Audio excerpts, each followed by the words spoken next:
Hello, and welcome to the Functional Nurse Academy podcast. This is your host, Melissa Schreibfetter, owner and founder of the Functional Nurse Academy. Welcome, everyone. As always, it is so great to be here with you all today, and I am joined by another one of my wonderful graduates from the Functional Nurse Academy. Joining me today is Christin Smoot, who is a holistic registered nurse, functional wellness practitioner, and somatic coach. And she is the founder of Sacred Somatic Wellness. And she helps her clients to reconnect with their bodies, regulate their nervous systems, and cultivate lasting wellness. Drawing from her background in nursing, functional wellness, herbalism, somatic processing, and she integrates evidence-informed care with heart-centered healing practices. Inspired by her own journey through burnout and profound personal transformation, Christin is now passionate about operating her own wellness business while she is creating safe spaces where people can restore balance, deepen self-awareness, and reconnect with their capacity for healing and authentic living. Welcome, Christin. It's great to have you. Thank you so much for having me. I'm very excited for this conversation. Yes, and I just love talking with other nurses that have kind of found their way to more like holistic ways of healing and functional medicine. And honestly, it is the way that nursing is supposed to be. Like nursing is supposed to be holistic, but they don't train us that way. So I am curious about your story. So you mentioned that like you had your own situation with burnout, which is not shocking with the nursing profession. And then you also had a profound personal transformation. Can you tell me about that? Yeah, so I started out in critical care. So I worked in a step-down unit, moved into ICU right around COVID. And I was there for about 2.5 years before I started to really feel the effects on my body and my emotional state, my mental state. Um, and so at first I thought it was because I was working nights. I left there and I went into home health in order to see if that was something that just my body was not handling well. And I do think it was part of it. However, I was still experiencing daily migraines, a lot of menstrual issues, especially right before my cycle. It was almost like I was not functioning just because of emotionally, I wasn't able to regulate myself and I was overwhelmed probably about half of my month. And so I started to go, to my normal doctors. I went to my gynecologist. Everything they said was everything was fine. That there was nothing that they could see wrong. Eventually, though, about a year after that, decided I was like, I've got to find something. So I actually went and saw a functional nutritionist, and she changed my life. So she definitely offered me a lot of different insights about my body, and that even though they looked at everything and was fine with my labs from a conventional standpoint, from a functional standpoint, my thyroid was starting to ask for some help. My female hormones were all kind of dysregulated due to PCOS, or what's now called PMOS.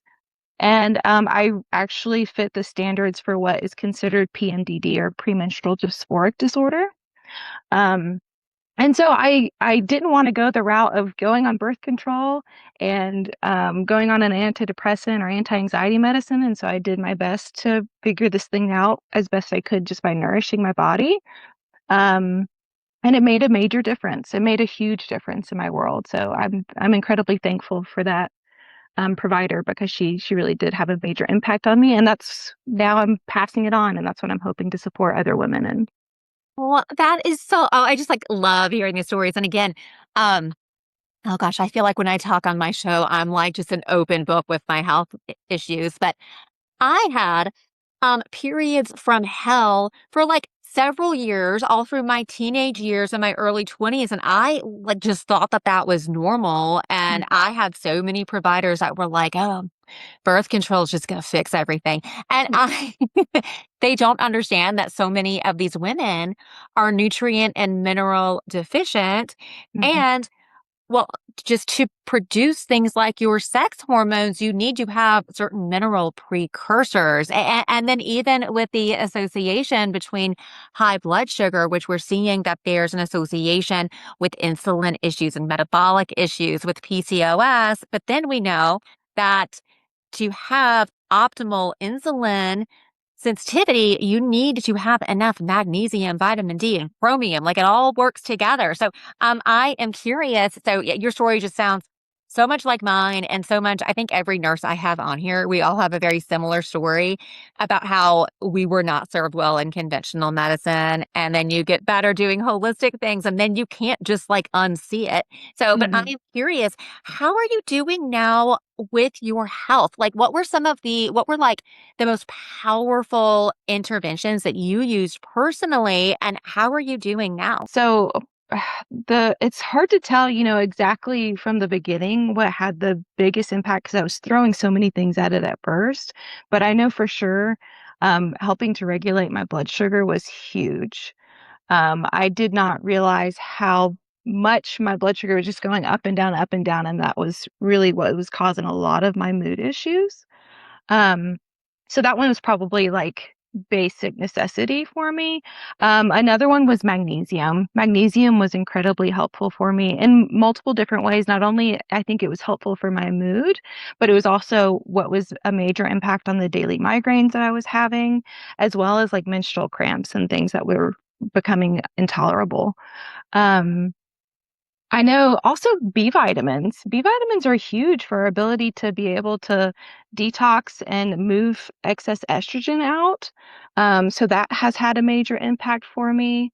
And then outside of supplements, truly like getting out onto the earth, like going and having contact out in nature, was something that I don't think I realized that was major missing in my life. So, Yes, and it is one of those things. There's just so many overlooked things. And I do think a lot of these women that are suffering with all of these symptoms and hormonal issues, and for women, you know, a woman's menstrual cycle, it is like your fifth vital sign, guys. It really is. You want to pay attention to what's going on with your menstrual cycle.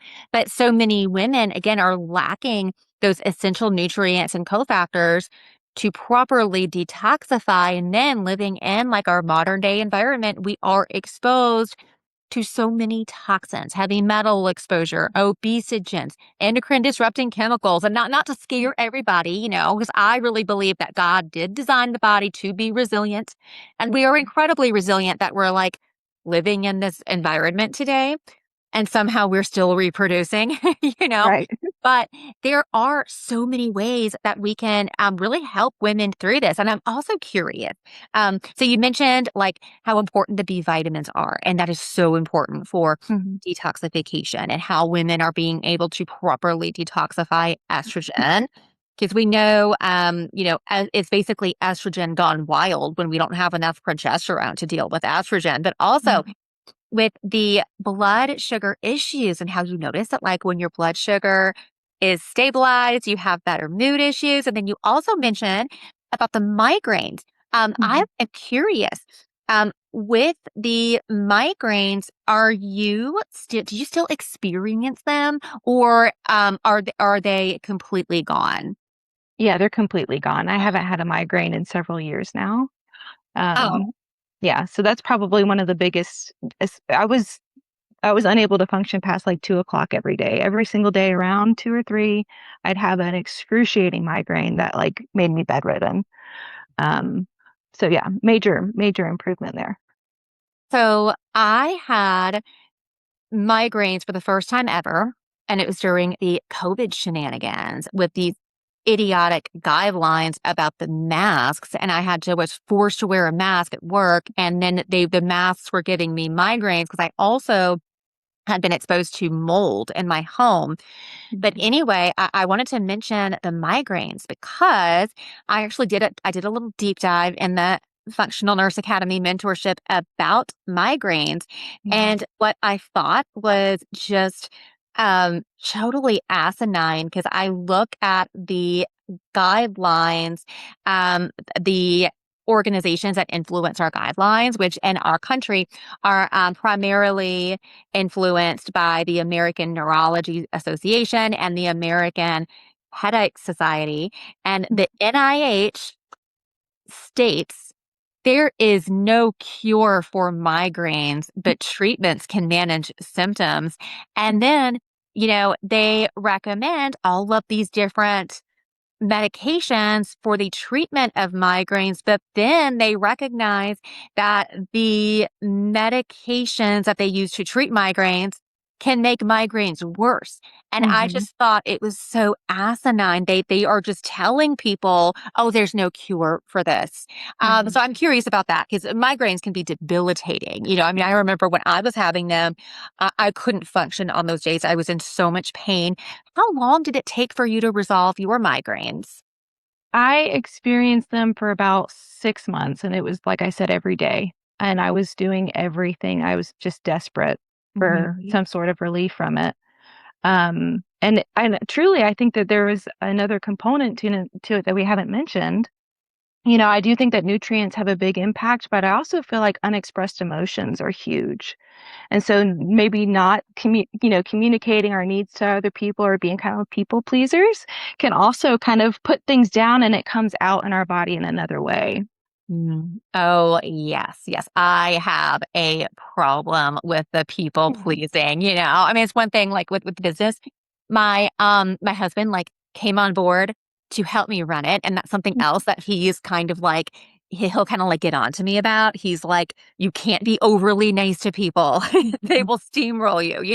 Right. But yeah, like with just stress, the HPA axis dysfunction, all of those things. And guys, stress can literally kill you. Stress can cause like any type of symptom in the body. It really can. And then we have the evidence through the ACE study, Adverse Childhood Event Study, showing that individuals who have had a lot of stress, a lot of trauma, they are then going to be more susceptible to chronic health issues, like physical health issues from things that are Mhm. going on from the emotional standpoint. So yeah, like, and again, like when we are working with our client population, it is so, I always like stress mind, body, spirit, like it's all so interconnected. And I would also like to hear from you because I know that you mentioned that you do a lot of work with like nervous system regulation and somatic work. Can you speak to how those modalities can help with the healing process? Yeah, absolutely. So one of the biggest modalities that I incorporate is breath work. It's very impactful for myself, but also everybody that I've been working with. A lot of times we don't realize that whenever we start to have, maybe fear or anxiety, one of the first things that changes is our breath. We start to breathe kind of shallow. A lot of people are completely disconnected from their body in general and kind of get up in their head and they turn and turn with thoughts in their mind and they're very disconnected from their body, and so it's kind of a bridge back to our body, back to being able to be present, and then opening our window of tolerance for other things, that maybe are outside of our hands that we don't have control over.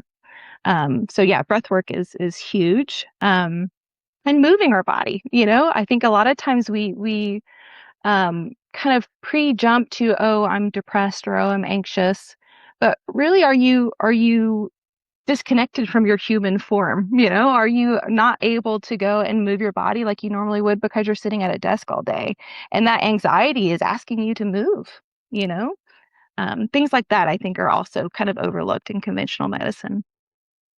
I agree. And also, and again, not anti-medicine or anything like Mhm. that, but medications in our country are so grossly overused. It is so irresponsible how medications are overused. Mhm. And thank the good Lord that because I started having symptoms as like a teenager and then I got worse in my 20s and now I'm better today. But anyway, if I had listened to these providers that I had gone to that just the answer to everything was, "Oh, here, take this pill, Melissa." They're just always wanting to push medications on me, but I had discernment, which I do believe was from the Lord, that was Mhm. like, you don't need to be on that." Right. So I knew that at a young age that like I don't need to be on these medications that they're giving me, because I think that my gut instinct, which I know God gives us, knew that like this is wrong to just put a band-aid on these symptoms. And also, with your nursing experience too, I would love to hear your feedback as well. When you've had experience with, clients that you work with now or patients that you saw in the hospital to where, what can really happen to these people when they're having all these chronic symptoms and then they're just put on all of these drugs for a band-aid, and then no one's addressing like what's going on with your body, what's going on with your mind, what's going on with your stress response. Do you have any insight there that you'd like to share? Yeah, so the way that I view health and disease and the body in general is shaped by a number of different things. So my nursing knowledge is part of it, but I'm also a somatic facilitator and a yoga instructor. And I started to put together early on in my nursing career that a lot of times the disease that was coming up for somebody was years or even decades of things that had been suppressed. So for instance, there's a woman that comes to mind to me frequently early on in my nursing career who was dying of ovarian cancer. And she was very open to me, talking to me about her experiences in life, kind of gathering all of the things that occurred for her and, just loved to talk. And it just made me very aware of like this energetic thing that occurred way before the ovarian cancer, where, abuse in her marriage and sexual abuse as a child were actually something that was asking to be processed throughout her life. And then way down the road, something like disease pops up. But prior to that, we have lots of communication from our body asking us to listen or to sit with something, sit with an emotion, or to set a boundary with other people. And so I see that pretty much everywhere now. I see that as the like energetic layer of any client that I work with or any patient that I have is that there's so many different layers to it. Yes, there is a physical layer and we want to support and nourish their physical body. But is that really going to be the impact that we want if we're completely ignoring that they're being abused at home or that they're, missing something as far as relationally or they're, whatever it is it something that we're just not able to see yet? So, yeah, there's so many that I could bring up truly, but hmm Yeah. And I've seen this time and time again, from my experience working as a registered nurse, because I have worked, I actually used to work on the most acute floor of a psychiatric hospital, people with severe schizophrenia. And again, what comes along with that is also several physical disease processes. These people were very, very sick physically and mentally. And, so many of them had such severe trauma history. Mhm. And again, having a history of trauma that has not been processed, because we know that like all of this guilt, shame, things like unforgiveness. There's so much, especially for these individuals that were victims of abuse. I mean, it is just so important to properly support this vulnerable population. In some of these situations, people feel embarrassed, to seek help, and then also there's just always been such a stigma against about going and getting therapy and things like that. But I think it's important for people to understand, because some people, especially individuals with a history of trauma, they may not feel comfortable going and speaking to someone that they don't know very well and sharing all of these things that have happened to them. So Yeah. through the type of work that you do, so do you provide like what type of like routes are you able to inform them about of ways that they can process trauma? Yeah, so of course I'm not a therapist and so I have to be conscious of, how I'm helping people and truly I don't feel like it's even a piece of my work to go into the past outside of acknowledging that it's there, and they can work with a therapist on those things. We talk about moving into the future, developing tools now in the present body, in your present situation. What can you do currently? Um, and a lot of that is just returning to our body, right? Returning to, because I believe that God sets within us our own innate healer and somebody that knows well beyond anybody externally to us. And being guided back to that word, that inner knowing, is oftentimes more impactful than any supplement or anything else that I can give somebody. Um, so I think that that's a big one, is making space for listening, making space to journal, making space to talk about things with your loved ones if they need to be said, or boundaries need to be placed. And so a lot of it is learning how to regulate our nervous system enough so that we can be present in those moments. Um, is a big thing. Yeah.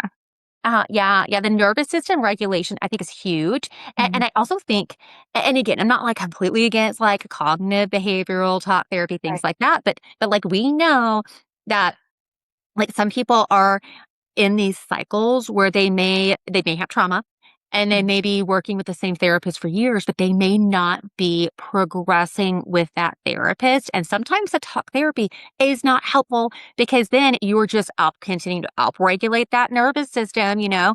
And one thing that I found to be really helpful are things like limbic system retraining, because we know that when people have been, traumatized, they have a high stress response, they're living in that chronic fight or flight. And there are ways to retrain the nervous system to where we're able to kind of get them to really down regulate that nervous system to where their brains are not constantly getting triggered by that stress response. But again, something as simple, and I like that you are well versed in the breath work, because the breath work is important, and it's not something that's expensive. And I think that that's also when we're working with these individuals, like we don't want to be like, oh, well, you need to go do this therapy that's like, hundreds of dollars, and you need to go do Mhm. this that's like $1,000, and then you need to go and take these supplements every single month that's X amount of Yep. money. So I also think it's important as nurses that we can give them tools that they can just do for free. So, do you have like some examples of like breath work exercises that you like to use with your clients? Yeah, absolutely. So, one of my favorites, and like one of the first ones that I teach everybody, is something called box breath, which a lot of people have heard of now because they even use it like with Navy SEALs, so that they can go into areas that are not safe, right? And so, what do we do in the moment whenever we are already triggered is one of the first things that we need to learn. And it's literally a box. So, you breathe equal parts of an inhale, then you hold, and then you exhale and you hold. So you would inhale 1, 2, 3, 4, hold 1, 2, 3, 4, exhale 2, 3, 4, hold 2, 3, 4. And you would just go through that box. And you can do that in like any moment. Like you said, it's free, it's always accessible to you. If you're alive, you have your breath. And so it's something that just that basic component can make such a big impact. Yeah. And also, so something I work with a lot of moms, I mean, my clientele is basically me, like very busy moms with like little kids. And I always like to teach people just, even say if you are like folding the laundry, you're doing the dishes, like those are times that you Mm. can, focus on the breath work, because a lot of times we're so stressed. And then taking those deep breaths can really kick us out of the fight or flight nervous system response mode, you Mhm. know? So there's so many like just little like easy things that people can do. And I remember when I had a lot of stressful things that happened when, during my teenage years and early 20s. And I wish somebody had told me about breath work, because when you have like Mhm. an extreme stress response, a lot of times people get so incredibly stressed that they can lose that rationality. And if you can like teach people before they get to that moment, like recognizing those signs and then working on the breath work to kind of keep their nervous system regulated. Mhm. So, yeah, and I also wanted to, well, actually, you know what? We are about halfway through the show. So we're going to cut for break, but I would love to talk more, chat about like more about like women's health when we get Mhm. back, because there's just so much to talk about there. So, to our listeners, if you are a fed up nurse and you want to exit the sick care system, I can absolutely help you. At the Functional Nurse Academy, we are the leading and most comprehensive functional nurse training program on the market. All of our graduates receive 90 nursing CEs. They are eligible for multiple board certification pathways, and they also get 6 months of live monthly mentorship that I personally teach, as well as business resources. So be sure that you meet with me live at my next informational webinar, which that link will be in the show notes. You can also take a look at the Functional Nurse Academy website at functionalnurseacademy.com. This show is also syndicated on America Out Loud Talk Radio, on the Nurses Report radio show and podcast. So you can also find me there on any major app. Hello. Today I am joined by Christin Smoot, who is a holistic registered nurse, functional wellness practitioner, and somatic coach. She is a graduate of the Functional Nurse Academy, and she is also the founder of Sacred Somatic Wellness. Welcome back, Christin. Thank you. Thank you so much. So I know we were just talking about all of the good things that we can do to help people with their stress response, just simple things like breath work. And you gave that really great, like boxed breath exercise. And guys, this stuff, like it actually really works. Definitely try the boxed breath exercise. But I also wanted to circle back and touch base a little bit more on women's health, because I mean, I cannot even tell you how many women I know right now that are suffering. And in the beginning of the show, you mentioned that you're really passionate about helping with women with PCOS. For our non-medical listeners, polycystic ovarian disease, very, very common these days. There's more and more women getting diagnosed with that. Now, I know that that condition was recently reclassified. Can you tell me a little bit about that? Right. Yes, I can. So, PCOS, it used to be called polycystic ovarian syndrome. And that created this confusion around what actually was like somebody that was considered diagnosed with PCOS, because many women will have the other symptoms of PCOS, but no cysts on their ovaries. So now it has been renamed as polyendocrine metabolic ovarian syndrome, which is more aptly named because it is a metabolic disorder. The basis of it is actually a dysregulation of our blood sugar and our insulin, which then creates elevated androgens. And it creates a lot of just difficult experiences for women all across the board. Um, yeah, so that's how it's been changed appropriately. So And so this is something else. Feel like a broken record. In mhm. functional medicine, we've been like screaming from the rooftops for years about polycystic ovarian disease and how they need to be checking a fasting insulin on these women. And so, yeah, they're so far behind, and this is a reason why I was like, I am not going to stay in the conventional medical model as a patient, because we know on average it takes like 17 years for them to get it together and get current with what the current evidence is saying in the literature. And I was like, I'm not going to sit around and suffer for like 17 years with with an autoimmune condition, and just wait until my provider starts, recognizing things like intestinal permeability and the fact that we know infections trigger autoimmune conditions. But anyway, I'm not going to rant.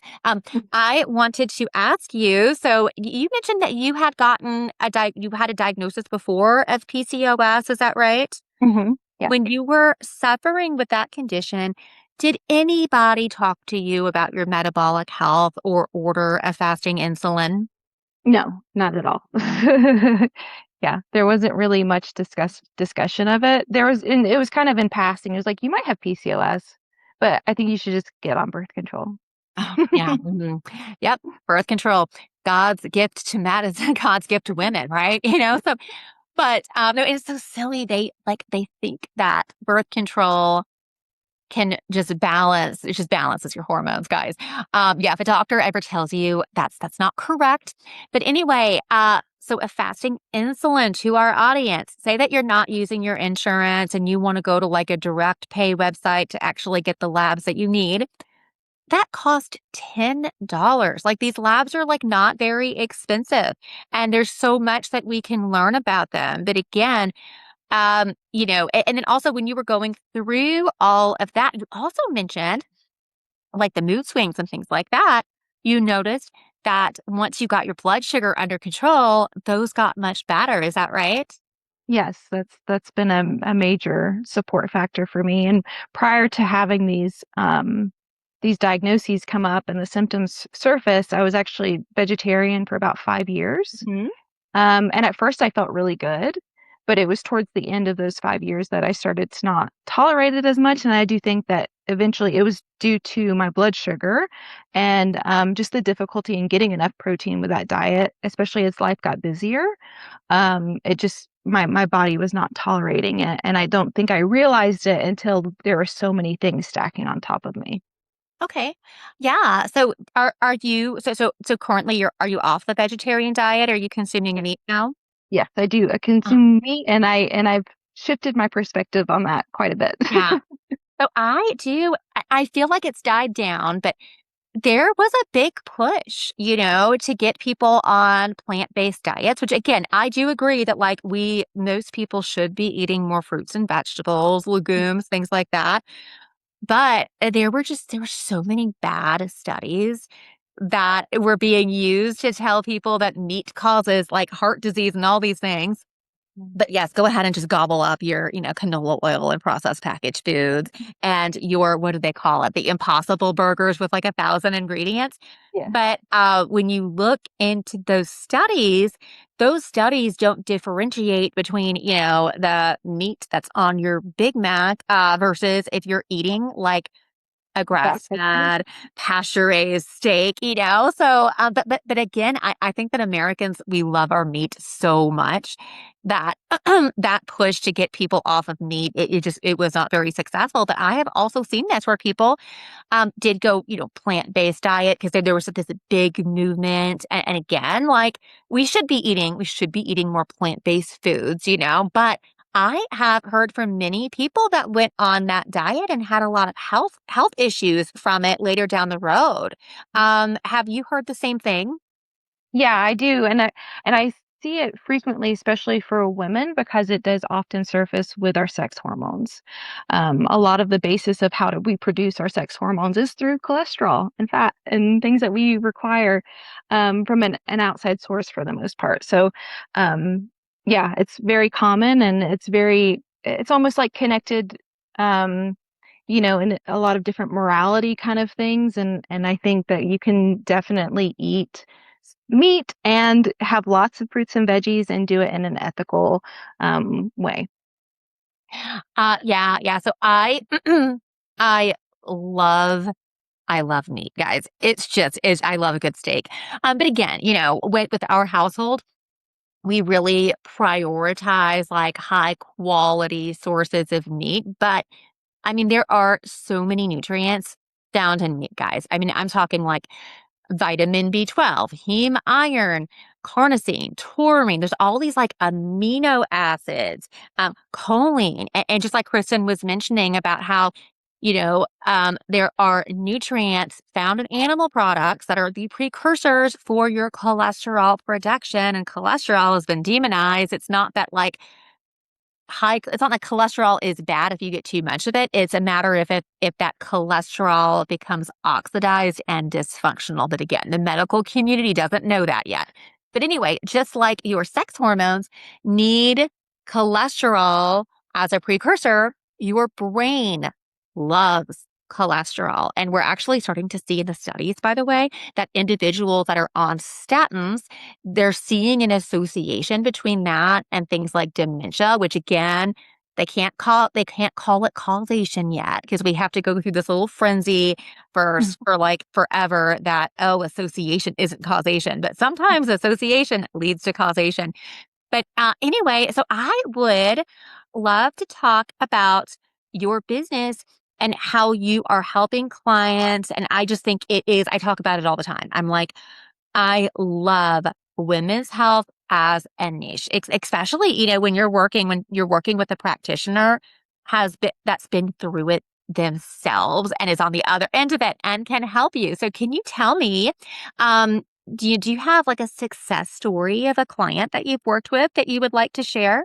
Yeah, absolutely. So I've been working with a young woman who is also has a diagnosis of PMOS and hypothyroidism, and she has very, very painful periods. Very heavy bleeding, a lot of estrogen dominant type symptoms.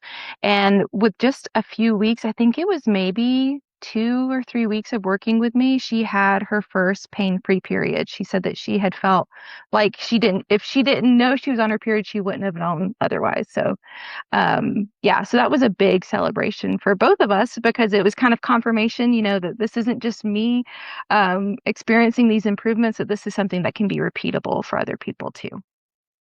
Okay, great. Yeah, because I also have worked with women that, like, one of my most significant cases, she was passing out from the pain. Mhm. And, and in so many of these cases, there's a factor of estrogen dominance. And can you also share, like, what were some interventions that you helped her implement that made big changes for her? So something that I want to shout from the rooftops for people is that fish oil is so helpful for menstrual cramps. A lot of times it is the prostaglandins that create the pain that we're experiencing whenever our cramps are really high. And so the EHA, DHA of fish oil is actually what helps to decrease that sensation. So huge improvement. Eating fish is one way, but also having a really high quality supplement is so helpful. Um, and then magnesium glycinate, huge. I think it's like 70% of us are deficient in magnesium. And so just having something it's like a muscle relaxer, but it's just because it's a common nutrient that we require, can make such a huge improvement in women's lives and making their whole month something that they can actually live and work through and, do their normal things and feel that kind of reprieve, from the pain that they might normally be feeling. Oh, I remember when I was in high school, and again, when I was in high school back in the early 2000s, like, I really don't know how I had enough nutrients to grow, and I'm 5'6". But anyway, my day was like I drank Coke all day. I maybe had like a Pop-Tart for breakfast and some nachos Mhm. for lunch, and then maybe a frozen pizza for dinner. Um, and I remember having such bad cramps that I would have to go and pop a Midol. And I just thought that that was like normal that I had to take this because I had such severe period issues. But with all those things that you're talking about, the omega fatty acids, which we know are Mhm. anti-inflammatory when women are having these really severe cramps. Yes, there's an inflammatory component there, but also the magnesium deficiency. Like, so these like wonderful things that God has designed the female body for. I mean, like, menstruation is like a big deal. There's a lot of like moving factors for the female body. And when women are struggling through menstruation, such a factor of that is they're already inflamed. They're super mineral and nutrient deficient. Their body's having a hard time with those processes. And when that happens, the body is going to speak to us in symptoms. And we're going to see a lot of those symptoms around the time that a woman gets her period. But with the magnesium, like it is just so stunning to me. It is stunning that oh gosh, and I feel like every day I'm like, okay, I'm gonna try not to be sassy on the show, but I just can't help myself. So I don't understand how these like medical providers, like these OBs, don't understand that the most like it's well documented. The most common nutrient deficiencies in the country are vitamin D, magnesium, and iron. I'm like, why would you not even check? Like, these are not expensive markers to check. I mean, we're talking like $10. And then supplementing with like a high quality magnesium is not, it's not an expensive thing to do. But a lot of people are low in magnesium because, we're no longer remineralizing the soils like we used to. So the crops don't have as much magnesium as they used to. But then also, a lot of people are not eating the best diets. But these are like really simple interventions. And I think like just doing a couple of these things is why you had this lady had progress with you just within like 3 months, within 3 weeks. Yes, it was very quick, very quick. Yeah. So I see that too when I'm working with individuals. And it's usually, I mean, I usually hear within sometimes within 2 weeks, like major shifts. And then once you help them with an issue, once you're telling them like, okay, here's some things that we could do to help you. And then they start to notice a difference. Then they are sold. And then it's so much easier to get them to be compliant on things on their wellness plan. So I also know that you have incorporated functional medicine services. So can you tell me about the testing, like the functional medicine testing that you offer? Yeah, so we can do serum labs, so we can check like RBC magnesium. We can check vitamin D levels, which are common causes and difficulties that women run into with nutrient deficiencies. But then we can also do like a Dutch test, which is the dried urine test that shows us our cortisol curve, but also our sex hormone production. And it even breaks down the metabolism of the pathways that estrogen is taking in the body. And that gives us a really good indicator of just like, why the symptoms are coming up for us.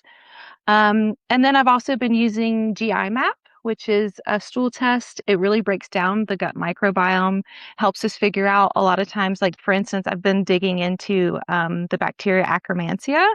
Um, is really impactful just on like obesity. So there's so many studies out there about people that are struggling with weight loss often don't have enough Akkermansia in their digestive system. So little things like that, just it's so exciting to find and see, and like this is why you're having a hard time. Mm. I love to talk about the microbiome. And I have a son who is 9 now, and he thinks it is like the funniest thing that he may come into my office and I might be like reviewing someone's results from a stool test. But there are it really is amazing how the gut microbiota can not only influence your metabolism, but there are even probiotics now that are technically called psychobiotics, because they're finding that certain probiotic strains also help with symptoms of things like depression and anxiety. It is just, it's, I mean, I am so excited about functional medicine and all of the new information that's coming out and all these ways that we can help people to heal.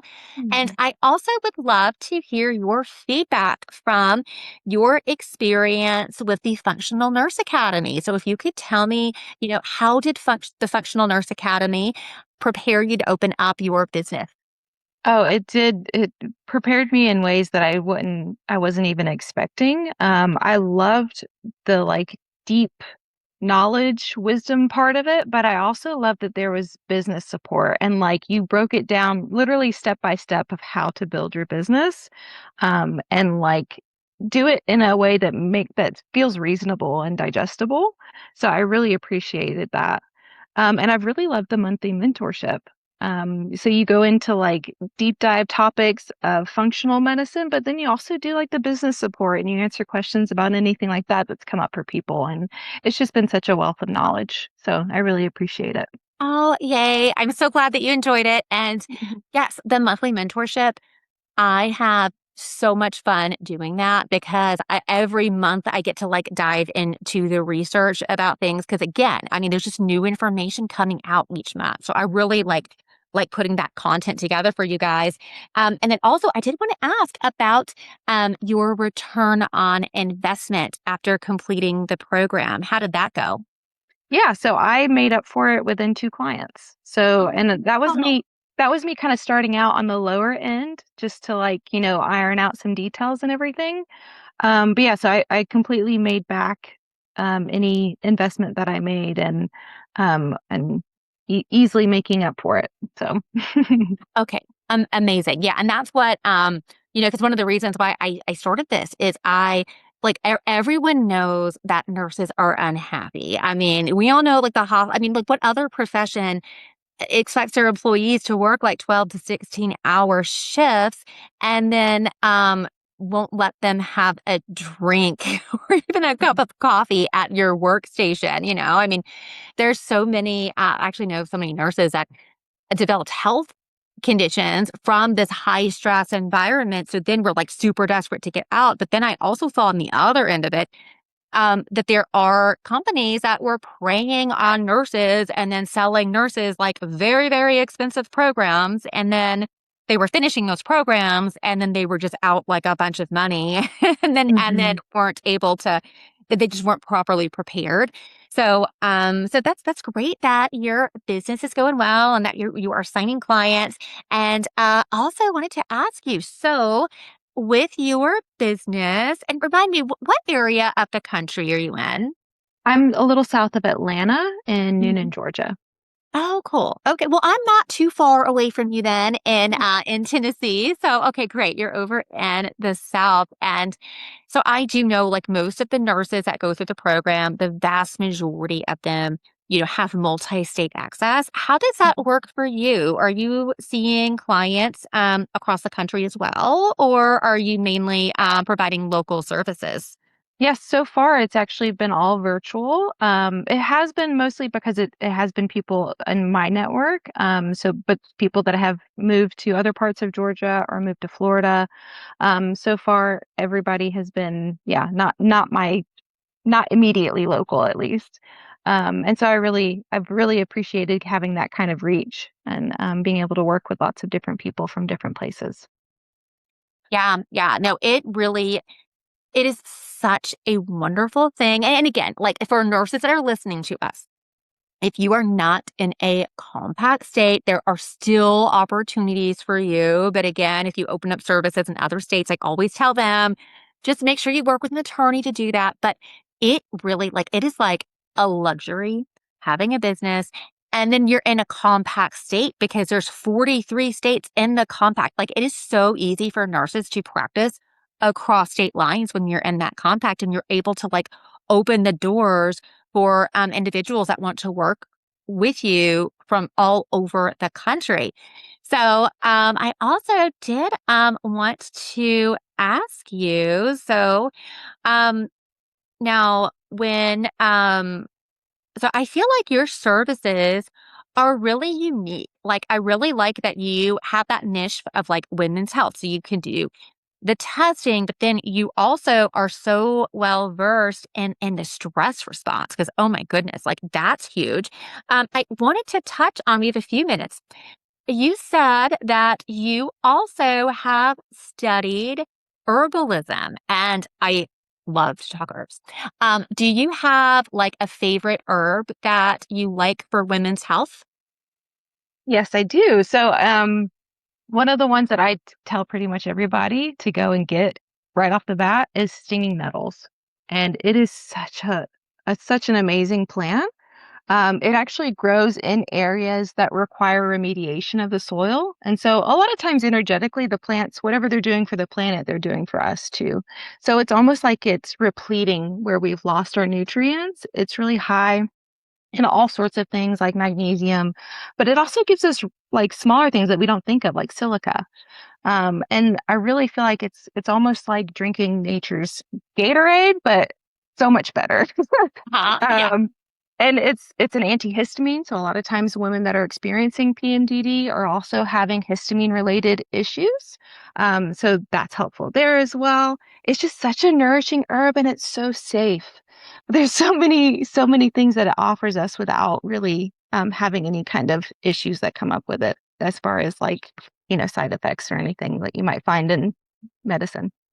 And God made it. I Right, don't know the exactly. verses, but I know in the Bible it says herbs are for the service of man. And I think it's so I think it's so interesting, herbal therapies and how nutrient dense those herbs are. I mean, it's just they're so wonderful. I actually used to grow stinging nettles, Mm-hmm. and I have stung myself with it before, but I used to grow it and then I would make tea with it. So again, having the two back-to-back babies, I have no time to really do anything in my garden these days. But one day when they are older, I will start growing more herbs. So now I also wanted to ask, so if we have a member of the audience that wants to work with you or learn more about what you do, where is the best place for them to go to get connected with you?